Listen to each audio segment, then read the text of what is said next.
The phone call came at 10:47 p.m. on a Tuesday night, just as I was settling into bed with a book I'd been trying to finish for weeks. 2 months married, and I was still getting used to the empty space beside me on these late nights when my wife had to stay at the office. "Marketing deadlines," she'd said. "Big campaign launch coming up." "Hey man, I don't know how to tell you this." My buddy's voice crackled through the speaker, hesitant in a way I'd never heard before. We'd known each other since college, and he wasn't the type to sound uncertain about anything. "What's up?" I asked, already feeling my stomach tighten. "Your wife. She's here. At Voltage. The nightclub downtown." I sat up straight, the book sliding off my lap onto the floor with a dull thud. "That's impossible. She's at work. She's been at the office since this morning." There was a pause, and I could hear the muted thump of bass in the background, the occasional burst of laughter. "I'm looking right at her, brother. I wouldn't call you if I wasn't sure. She's not alone." My heart was pounding now, each beat echoing in my ears. "What do you mean, not alone?" "There's a guy. They're dancing. It doesn't look like work, man. I'm sorry." The next few seconds felt like hours. I tried to process what he was saying, tried to make it make sense. My wife, the woman I'd married in a small ceremony on the beach just 60 days ago, was at a nightclub when she told me she'd be working late. There had to be an explanation. A client meeting that moved locations? A team celebration she hadn't mentioned? "Send me a photo," I heard myself say, my voice sounding distant and strange. "Are you sure? Maybe you should just send it." My phone buzzed 30 seconds later. I opened the message with trembling hands, and there she was. The woman I'd woken up next to that morning, who'd kissed me goodbye and promised she'd try not to be too late. She was wearing a red dress I'd never seen before, her hair styled in loose waves that caught the club lights. And she was dancing, body pressed close against a man in an expensive-looking suit, his hands on her waist, her arms draped around his neck. They were laughing about something, her head thrown back in a way that spoke of familiarity, of comfort. The man's face was partially visible in the shot. My chest constricted. I knew him. Not well, but I knew him. David something, a co-worker she'd mentioned a few times. "Just someone from the sales team," she'd said when I'd asked. "We work on campaigns together sometimes." I stared at the photo for a long moment, my mind racing through the past 2 months. The late nights. The weekend emergency meetings. The new clothes I'd noticed in her closet. The way she'd started keeping her phone face down on every surface. All the small things I dismissed, explained away, ignored because I trusted her. Because I loved her. "I'm coming down there," I told my buddy, already pulling on jeans and a shirt. "Want me to wait for you? I can keep an eye on things." "Yeah. But don't let her see you.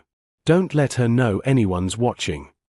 I don't remember the drive downtown.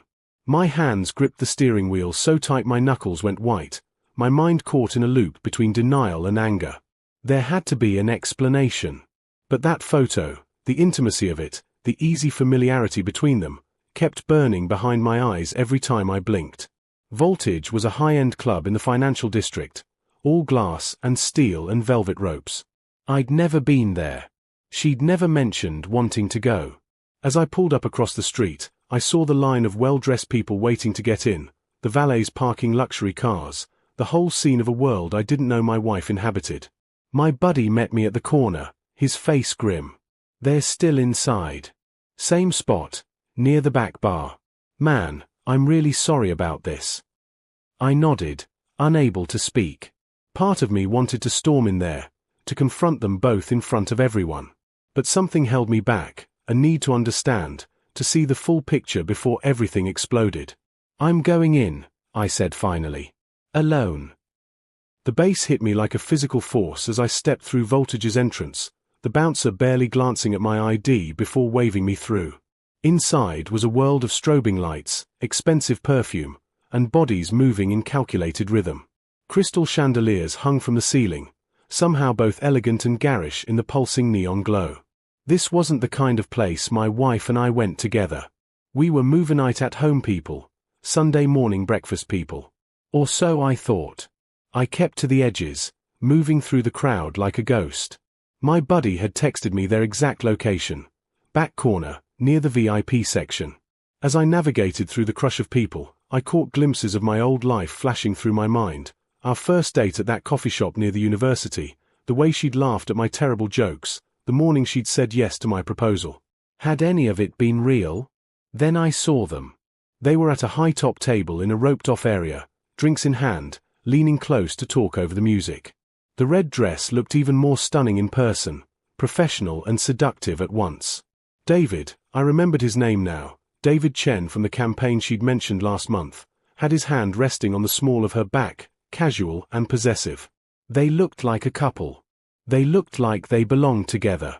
I positioned myself behind a column about 30 feet away, partially hidden by a group of young professionals celebrating someone's promotion.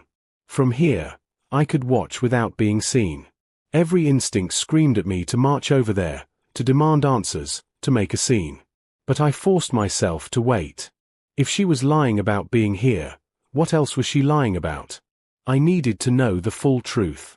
A waitress brought them another round, something amber in crystal glasses, not the cheap wine my wife usually drank at home. She took a sip and said something that made David laugh, his head tilting back. Then he pulled out his phone, showed her something on the screen. Her face lit up, and she clapped her hands together in delight like a child receiving good news. They stayed like that for another 20 minutes, talking and laughing, occasionally touching, his hand on her knee, her fingers brushing his arm. The intimacy was undeniable.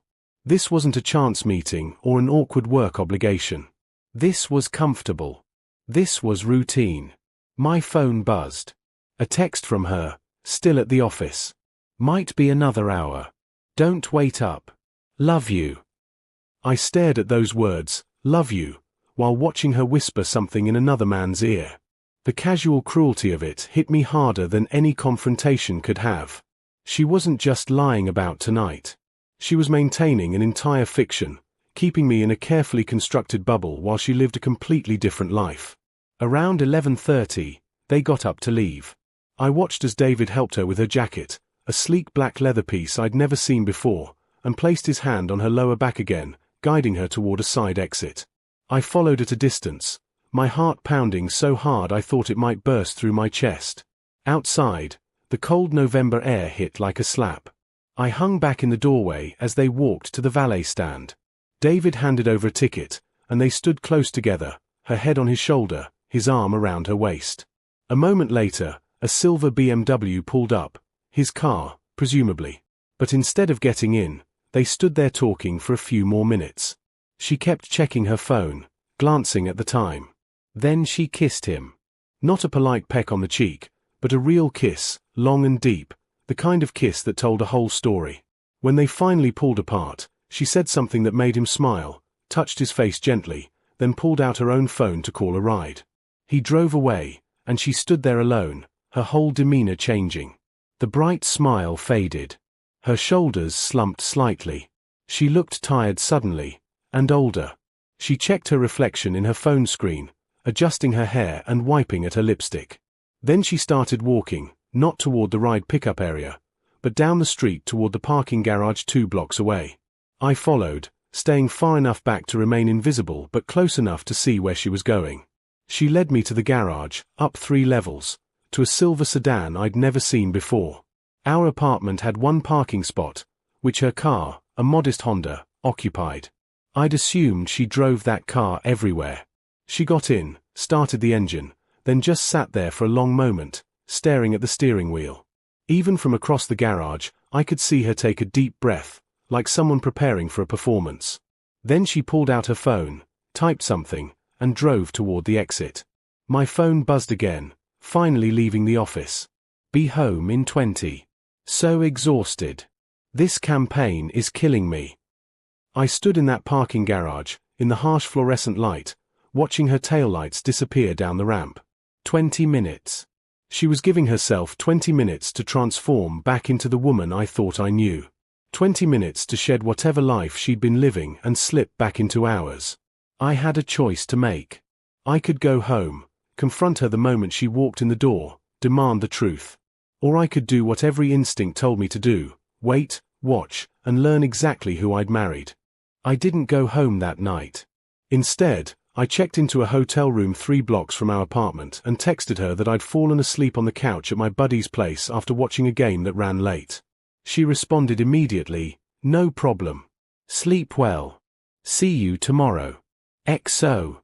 The lies came so easily to both of us now. I couldn't sleep. I lay on the hotel bed fully clothed, staring at the ceiling, replaying everything I'd seen. The club. The intimacy. The kiss. The mysterious car. Each detail felt like a piece of a puzzle I didn't want to complete, because I knew the final picture would destroy everything I thought I knew about my life. By sunrise, I'd made a decision. If my wife could maintain a double life, then so could I. I would become invisible, a detective in my own marriage, until I understood the full scope of her deception. Only then would I confront her. I called in sick to work, something I rarely did. Then I started digging.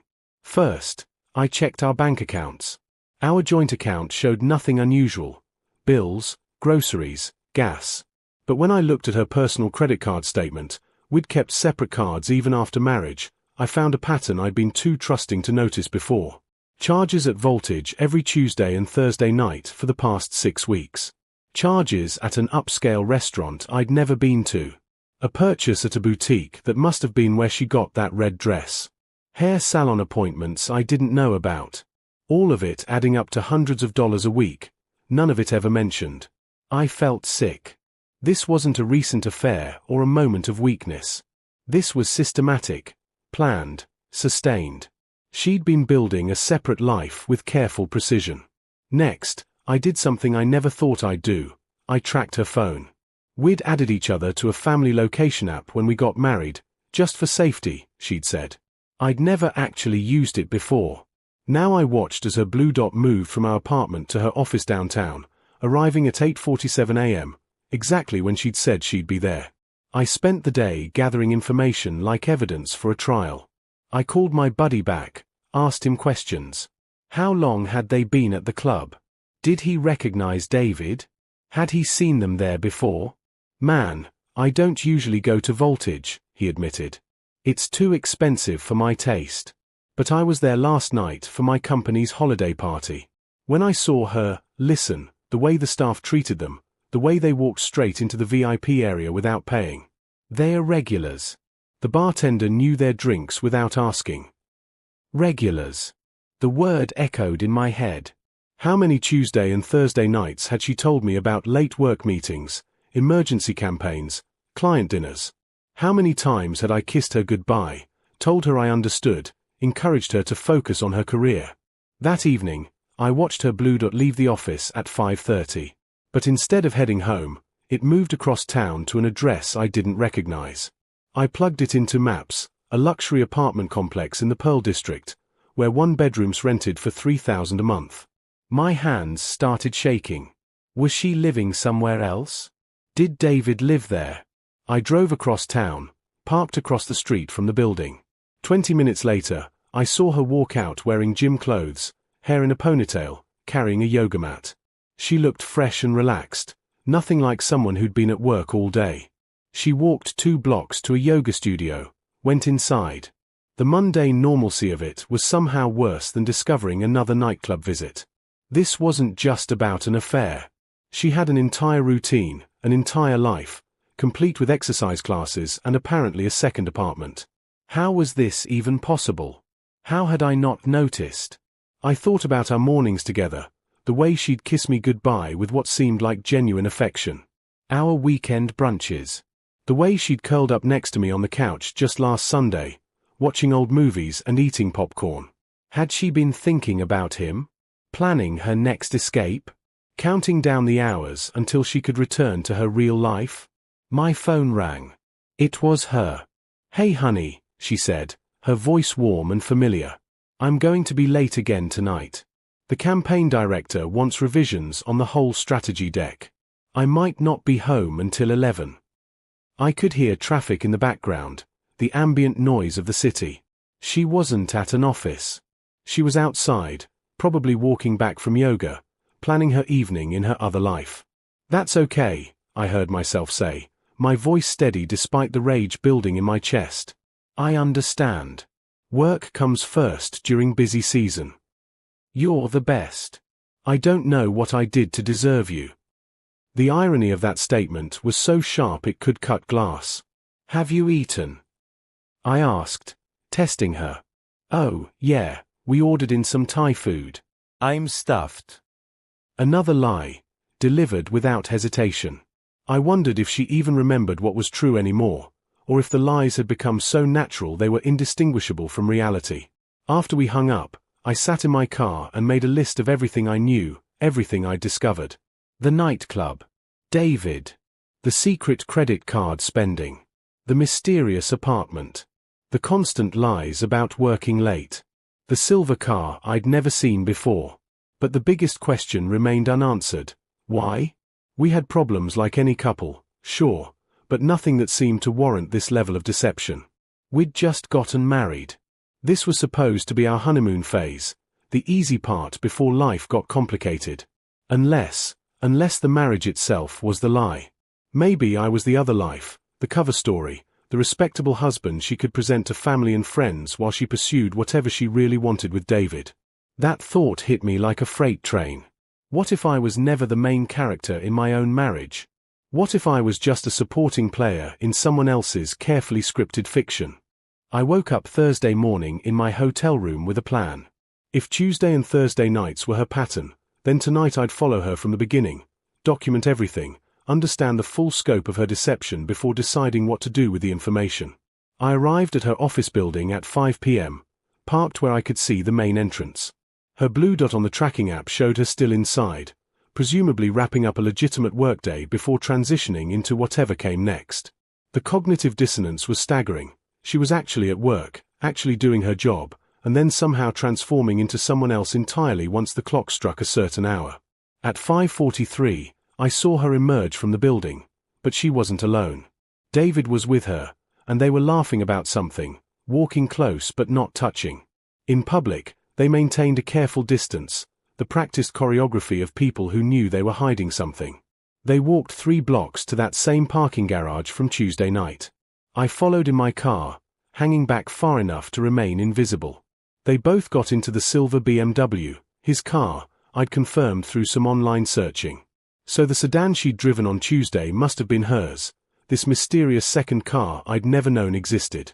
They drove to the Pearl District apartment building I'd found yesterday. I parked down the street and watched as they entered together, David's hand briefly touching her lower back as they walked through the glass doors. The casual intimacy of it made my stomach turn. I sat there for 20 minutes, then 40, then an hour, imagining what was happening inside. Were they having dinner? Was this where they always went before the club? Did she keep clothes there, a whole second wardrobe for her second life? At 8:15, they emerged again, and my breath caught. She'd changed into a different outfit, a sleek black dress this time, her hair styled differently, makeup more dramatic. She looked beautiful and unfamiliar, like a stranger wearing my wife's face. They drove to Voltage, using what was clearly a familiar routine. Valet parking, straight to the VIP section, drinks appearing without them ordering. I followed them inside again, taking up my position behind the same column as Tuesday night, watching the same performance play out. But tonight was different because I noticed details I'd missed before. The way other people at the club greeted them, not just David, but her too. The way she moved through this space with confidence and ownership, completely unlike the slightly awkward woman who always felt uncomfortable at my company parties. This was her element. This was where she came alive. Around 10 p.m., they were joined by another couple, friends apparently, and the 4 of them settled into animated conversation. My wife, this woman I thought I knew, held court, telling some story that had everyone laughing, completely at ease in a way I rarely saw at home. She seemed happier. She seemed more herself. That realization was perhaps the most painful of all. What if this wasn't a deception? What if this was the real her, and the woman who came home to me was the performance? I was so absorbed in watching them that I almost missed it. A man approaching their table, mid-30s, expensive suit, holding a bottle of champagne. He said something to David, who stood up, and suddenly the atmosphere shifted. The easy laughter stopped. David's body language became protective, positioning himself slightly in front of my wife. The stranger said something else, gesturing with the champagne bottle, and I saw my wife stand up too, putting her hand on David's arm in a calming gesture. She said something to the stranger, smiled politely but firmly, and shook her head. The stranger's face darkened. He took a step closer, invaded their space. Before I could process what was happening, I was moving. Some instinct overrode my plan to stay hidden, to watch and gather evidence. I crossed the dance floor in seconds, pushed through the crowd, and arrived at their table just as the stranger reached for my wife's arm. "Is there a problem here?" I asked, my voice loud enough to carry over the music.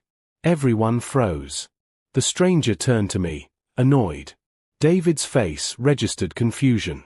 And my wife, her expression cycled through shock, fear, and something else I couldn't quite identify in the span of a heartbeat. "Who are you?" the stranger demanded. "I'm her husband," I said, the words tasting strange in this context, in this place where I didn't belong, in the middle of a life I'd never been invited into. The stranger laughed, looked at my wife. "You said you were single." She started, but no words came. David stepped forward. "Look, man, I think you should leave."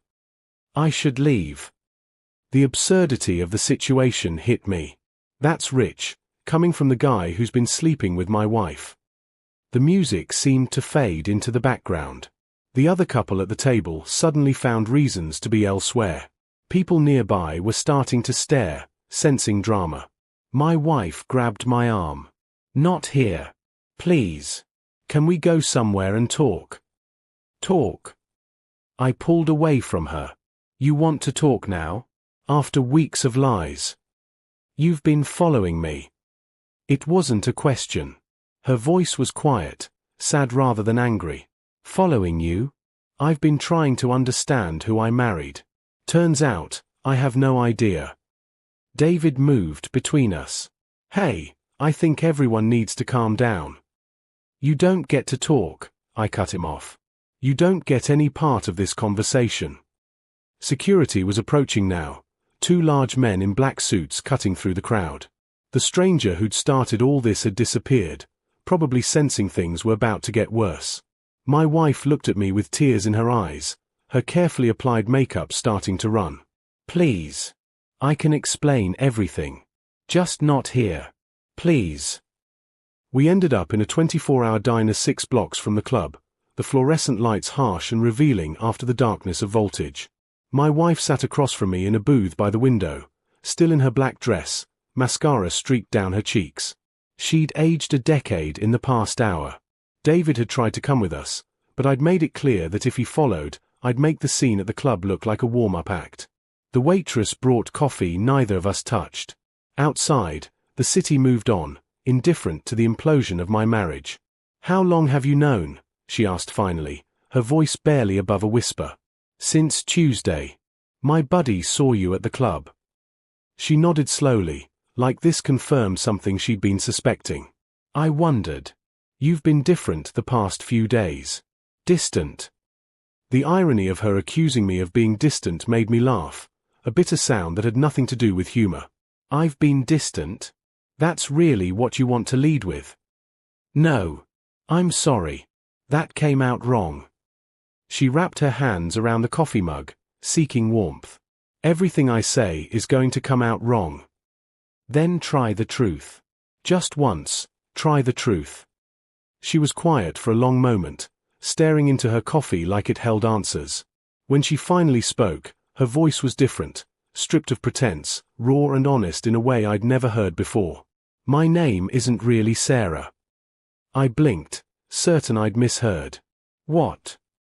"I mean, it is legally. I changed it when I was 22. But I was born Emma Catherine Lawrence. I grew up in Manhattan, private schools, country club, the whole thing. My father is James Lawrence. The James Lawrence, from Lawrence Financial Group." I knew the name.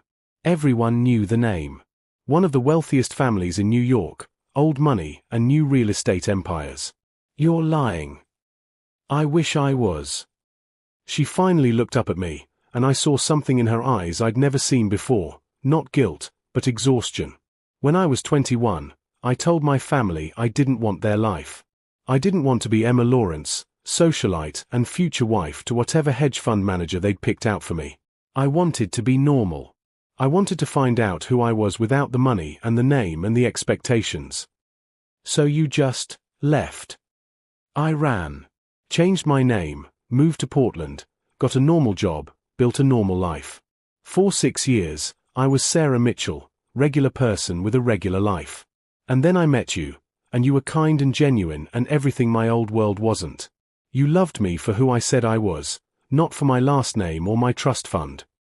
I shook my head, trying to process this. What does any of this have to do with David? With the club? With lying to me for 2 months? David is my brother.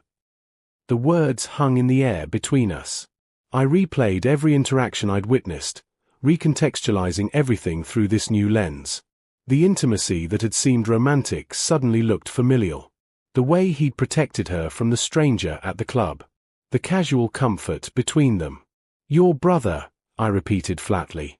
David Lawrence. He's 2 years older than me. He never agreed with me leaving, but he respected my choice. We stayed in touch, secretly. He's the only one from my old life who knows where I am. The apartment in the Pearl District. His. He moved to Portland 3 years ago, running the West Coast division of our father's company. We have dinner every Tuesday and Thursday. He takes me to Voltage because it's where we used to go with our parents in New York. Same chain, same VIP treatment, a little piece of home. I wanted to believe her. God, I wanted to believe her. But I'd seen too much, uncovered too many lies. The kiss. I saw you kiss him. On the cheek. Probably. David's European like that, always has been. No. On the mouth. A real kiss. She frowned, thinking back. Then her face cleared. That was Tuesday night, right?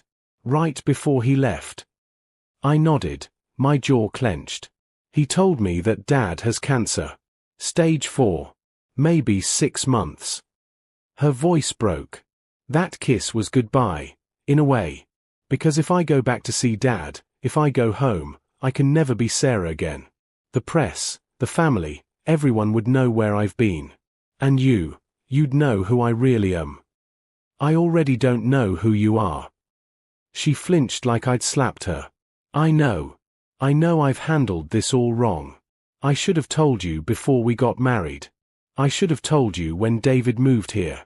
I should have told you 1,000 times, but I was so afraid you'd see me differently.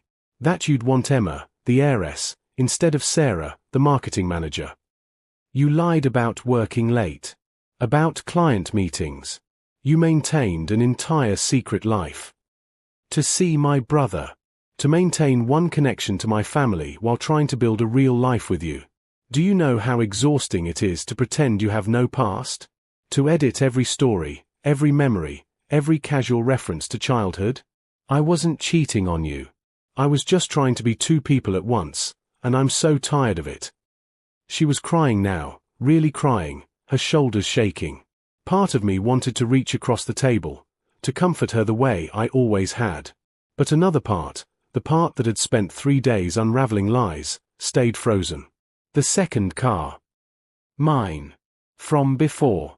I kept it garaged across town, used it when I met David so you wouldn't ask questions about the mileage on my Honda. The credit card charges. A separate card linked to my trust fund. I didn't want you to see the expensive dinners and think I was living above our means. Every answer was plausible. Every explanation fit the facts I'd uncovered. But the foundation of trust was gone, shattered into pieces I didn't know how to reassemble. You could have just told me, I said. About your family, about David, about all of it. I would have understood. Would you? Really? She wiped at her tears with a napkin. I've dated men who found out who my family was. They all changed. They all wanted something, connections, money, status. You were the first person who loved me for me, or who I thought did. How could I risk that? So instead you risked our entire marriage on a lie. I know it was wrong. I know I've destroyed everything. She reached across the table, but I pulled my hand back. I love you. Sarah loves you. Emma loves you. The same person, just with a more complicated past than I admitted to. That's the thing though, you're not the same person. Sarah never would have lied to me for months. Sarah never would have built an entire secret life. So which one am I actually married to? She had no answer for that.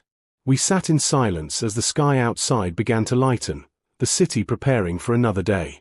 I thought about our wedding, the vows we'd exchanged on that beach. I thought about the woman I'd fallen in love with, the life we'd been building. I thought about Emma Lawrence, the heiress playing dress-up as a normal person. I thought about Sarah Mitchell, the wife who'd looked me in the eye and lied 100 times. Your father, I said finally. He's really dying. She nodded, fresh tears spilling over. Then you should go see him. You should be Emma again, at least for a while. Be with your family. And us. I looked at her, really looked at her, trying to see past the lies and the secrets and the hurt. Trying to find something real to hold on to. I don't know, I admitted. I don't know if we can come back from this. You didn't just lie about your past. You lied about your present, every single day. How do I trust anything you say now? I understand. She stood up, gathering her jacket. For what it's worth, everything I felt for you was real. Every moment of happiness, every laugh, every quiet morning together, that was all real. The only thing I lied about was where I came from. Who I see on Tuesday and Thursday nights. The rest was true. She left cash on the table for the coffee and walked toward the door. At the threshold, she paused and turned back. I'll stay at David's for a while. Give you space to figure out what you want. And I'll go to New York this weekend. See my father while there's still time. Maybe being Emma again will help me figure out who I actually am. Then she was gone, disappearing into the early morning light, leaving me alone in a diner booth with 2 untouched cups of coffee and a marriage in ruins. I sat there for a long time, watching the city wake up, trying to process everything. She wasn't cheating. The betrayal was different than I'd imagined, but somehow the hurt felt just as deep. She'd loved me enough to leave her entire world behind, but not enough to trust me with the truth of who she was. My phone buzzed. A text from an unknown number. This is David. I know you probably hate me right now, but my sister is a good person who made bad choices out of fear. If you need to talk, I'm here. And for what it's worth, I've never seen her happier than she's been with you. I stared at the message for a long time before finally typing a response. Tell me about your father's condition. Over the next hour, as the diner filled with breakfast customers, David sent me information about his father's cancer, about the family dynamics, about Emma's escape 6 years ago. He sent photos, old ones, showing a younger version of my wife in evening gowns at charity galas, surrounded by wealth and privilege and looking utterly miserable. And recent ones, candid shots from their Tuesday and Thursday dinners, showing her laughing and relaxed, looking more like the woman I'd married. He painted a picture of a girl desperate to be seen as a person rather than a name.